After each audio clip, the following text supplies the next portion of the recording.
Now we're gonna go ahead and jump over to the Instagram question. So this one coming from Daria.A.10, who asks, how did you come up with the username Grotesque? So this is actually a bit of a fun history lesson about me. Basically, back in like middle school / high school, I used to make music.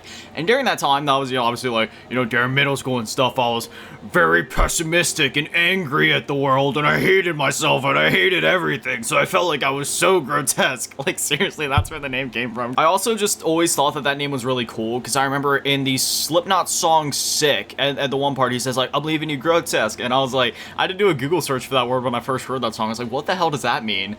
And then, then I found out the definition of just basically meaning like repulsively ugly or just very disgusting. And then the Marilyn Manson album, The Golden Age of Grotesque, that was another one where I was like, dude, that word is so cool. I love the way that it's spelled. I love the meaning of it. Again, this was like middle school me.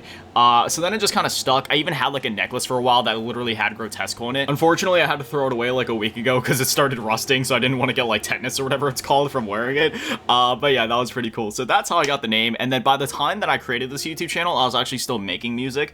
But it was just one of those weird things where like I stopped making music for a while, but the channel was already named and I already made content and people knew me as that, so the name just kind of stuck. And I've said it before, but I was also making content on a lot of like horror games at the time, think like Resident Evil or like Dark Souls or whatever. So the name Grotesque kind of fit the moody theme of the game, so that just kind of worked. But now I'm back to making music, and I'll just keep the name. Enough people know me as it is. We have over like 5,000 subscribers, over 2 million channel views or something crazy like that. It's too late to change it now. And honestly, I still like the name. Like I mean, I like, it's one of those things where like even if I change it, I can't necessarily think of something else that I would make the name, so I'm just cool with it.